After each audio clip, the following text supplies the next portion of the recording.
Biryani free. Biryani free.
Sa Oppo, Vivo, Samsung, Redmi, Realme, Cherry Mobile at iba pa. Kaya pa namin hintayin nyo mamili kayo ng headset na gusto nyo mamili.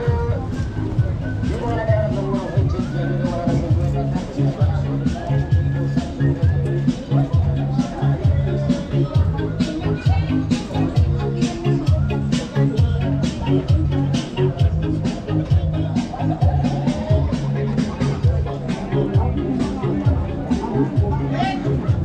Yung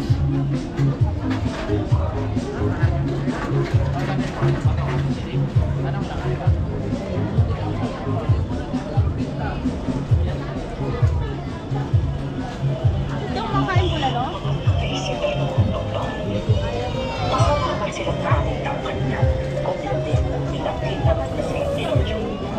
Makain ko dito.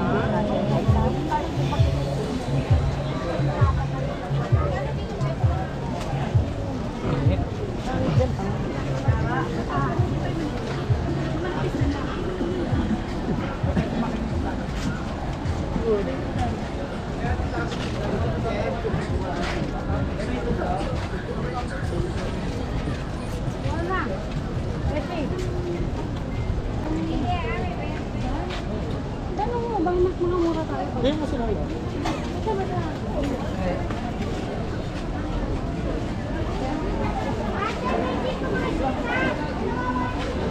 Saluyo?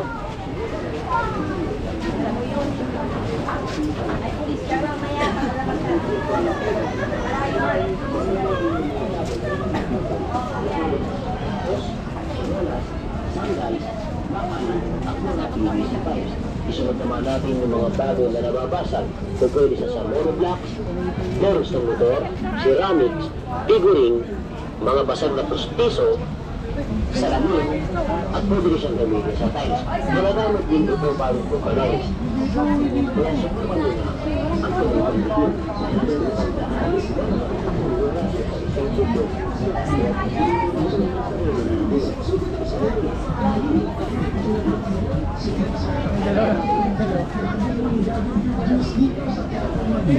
MBS, kailangan nyo makapagmadali dahil alam nyo ba na hanggang ngayong November na lang raw ang season ng prutas na ito. Kaya naman bago pa ako maubusan, katulad ni Covino Sanchez, napadayo na rin ako dito para tikman ang kakaiba. Sulit at sobrang happy na dragon fruit juice.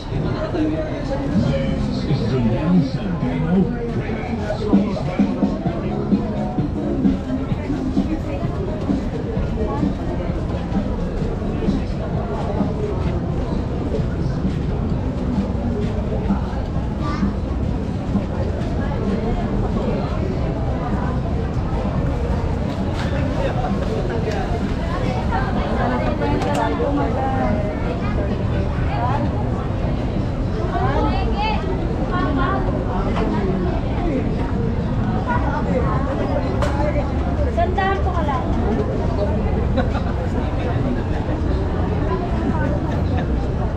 Teka, pagkita.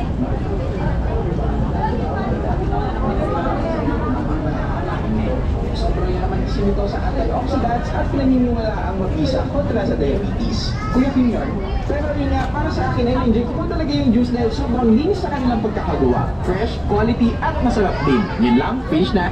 Alam niyo ba guys, pasugod ako sa Quiapo para dayuhin at tikman itong napapanahon, sikat na sikat at talaga namang pinagkaguluhang dragon fruit juice dito sa Quiapo, Manila.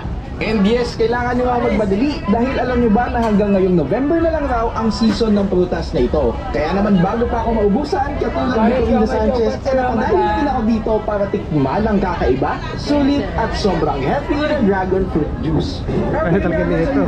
Sa may Quiapo, Manila at ngayong araw nga hanapin natin yung sikat na nagtitinda ng fruit shake dito sa may Quiapo. Kasi narinig ko na dinarayo daw talaga ang fruit shake stand na ito dahil 100% na prutas ang kanilang ginagawa, walang powder no preservatives, lahat natural. So tara, hanapin natin at tikman natin.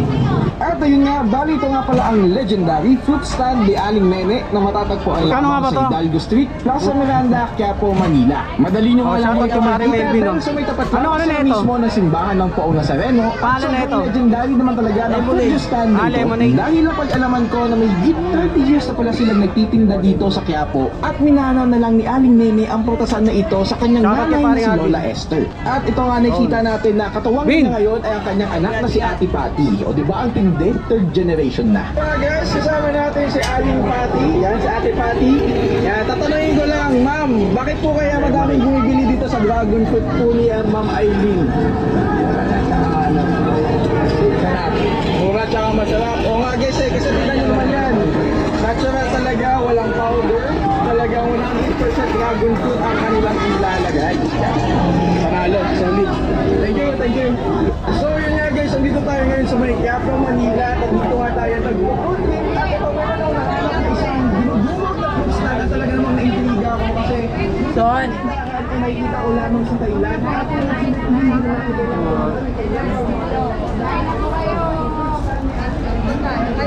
Ano po? Kain na po. Oh my God, yeah. Hi. Hindi ko alas ba? Ito yung...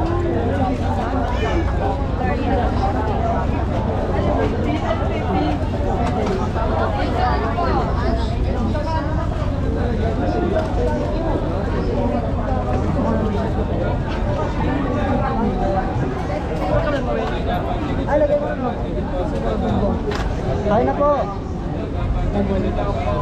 Kain na po.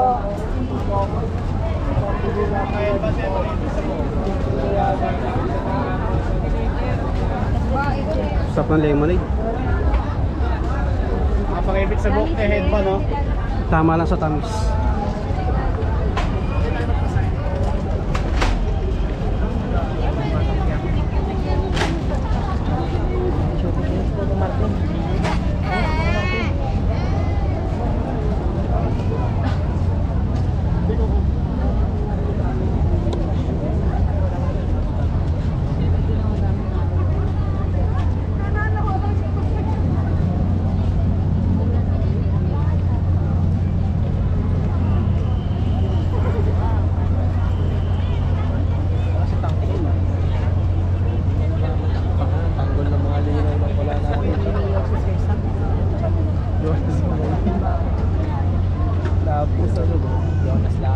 May shooting yung Batang Quiapo rito sa ano, sa Quiapo Church.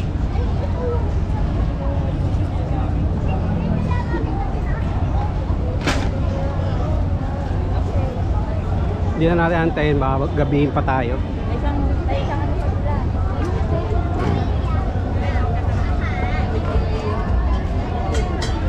Mga pangibig, head ba din?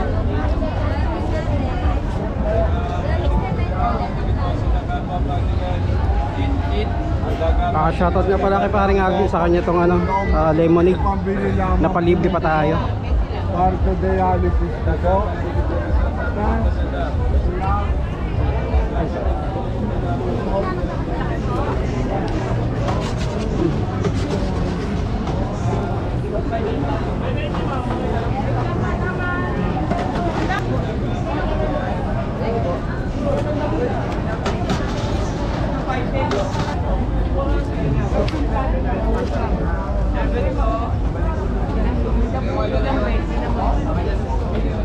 Herbert kaya.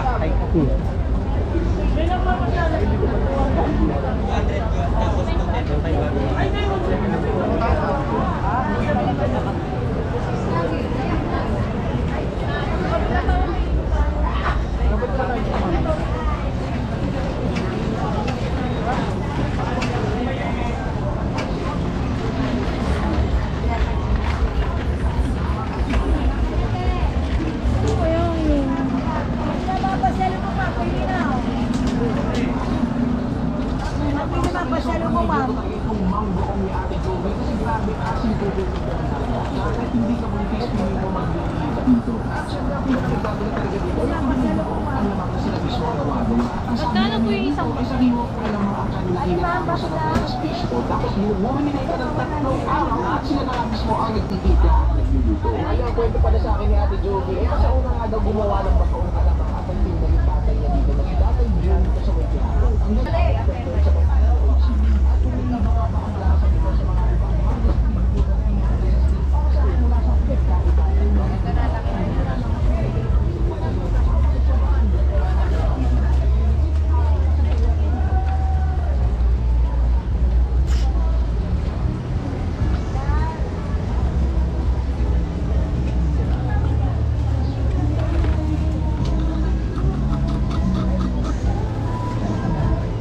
Hello po.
Kaya natin. Ha? Okay.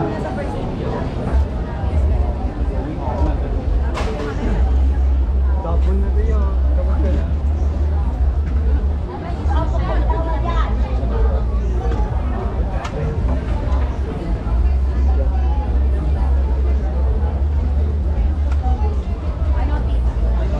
Ay, dalawa pala sa amin lang. Ay, yun na. Ayos na.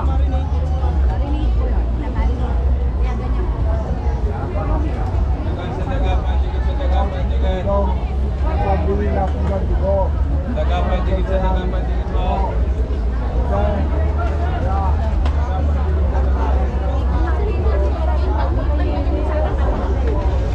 May baba na tayo dyan. Yun yung sa may ano?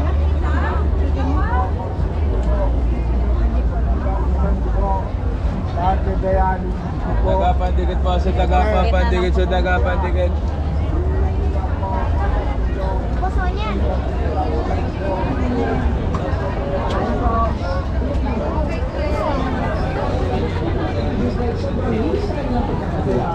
Quality at masarap din.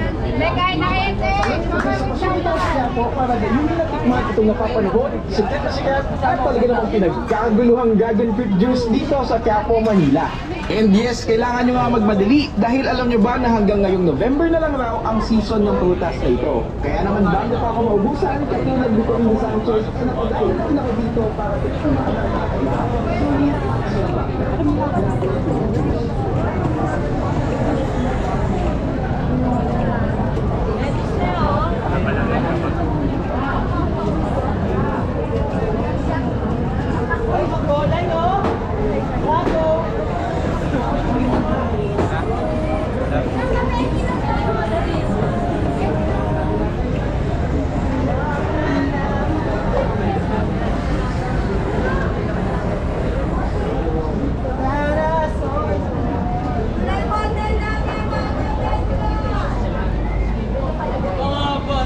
Tempered glass 50 pesos na lang.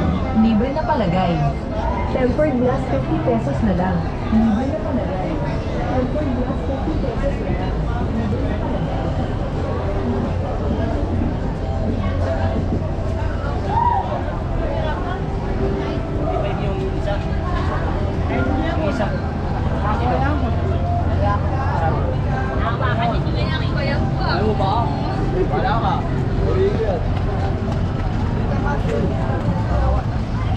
May shooting ba tayo? May shooting? Wala na po. Ah, wala na. Tapos na. Pack up na po sila. Ah.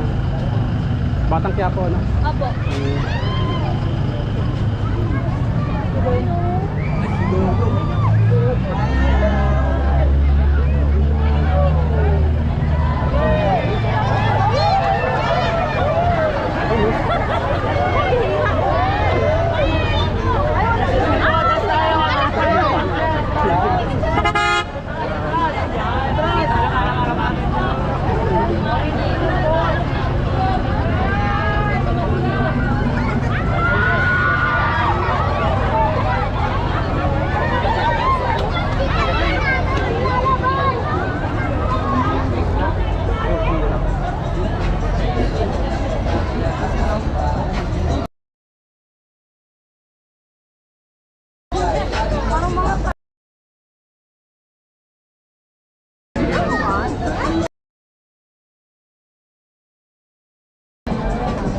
Temper.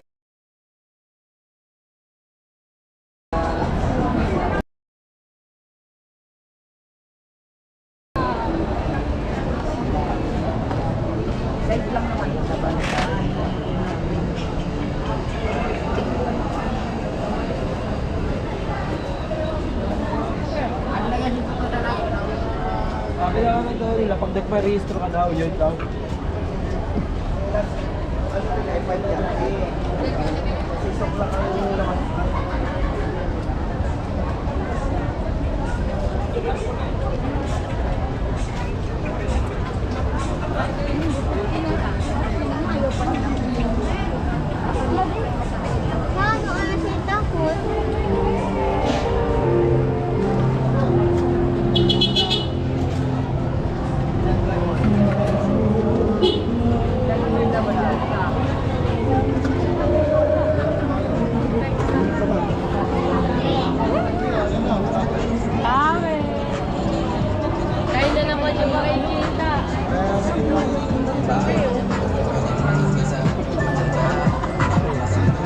Dito sa Quiapo, maraming nangyayari, may mga shooting.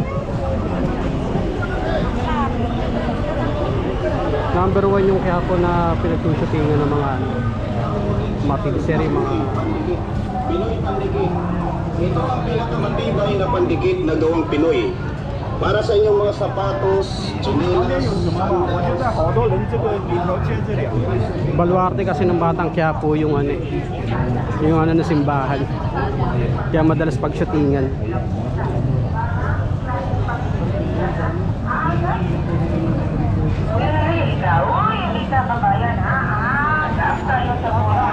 Kaya siguro hanggang dito na lang yung ating video. May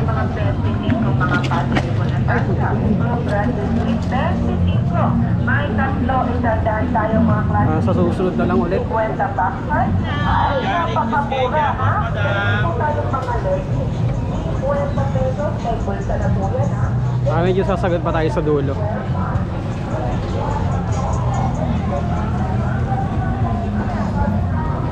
Muli natin sinulipan ng kung kahabaan na itong Carriedo.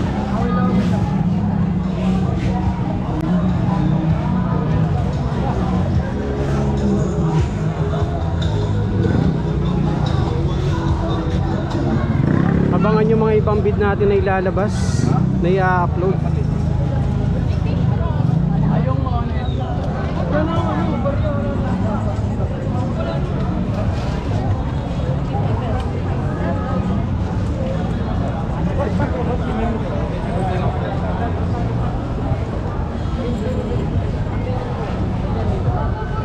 Medyo sasagad na tayo sa dulo. Hanggang doon na lang yung video natin. 2% na lang yung battery natin sa GoPro. Hi, hello.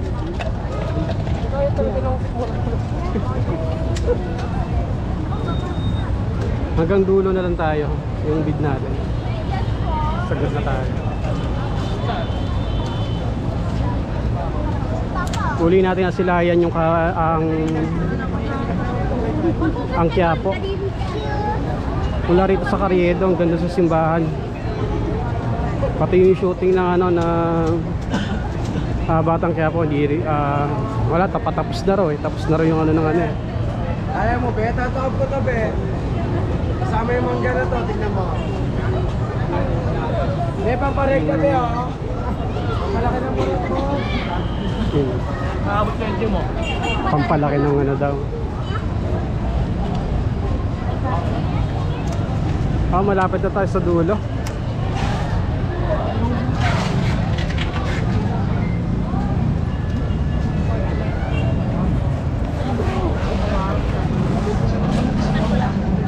Lasang gulaman.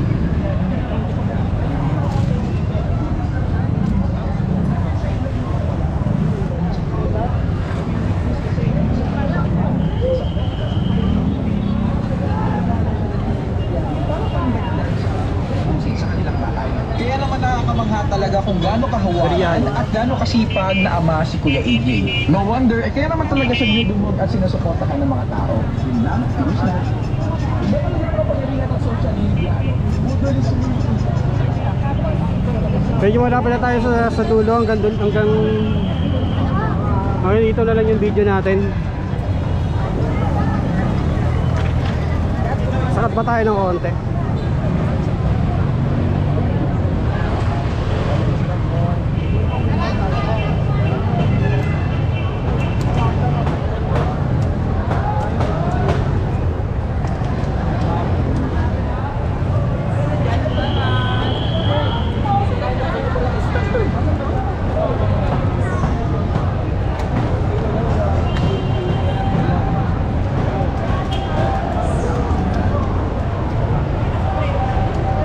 Marami talaga tao dito.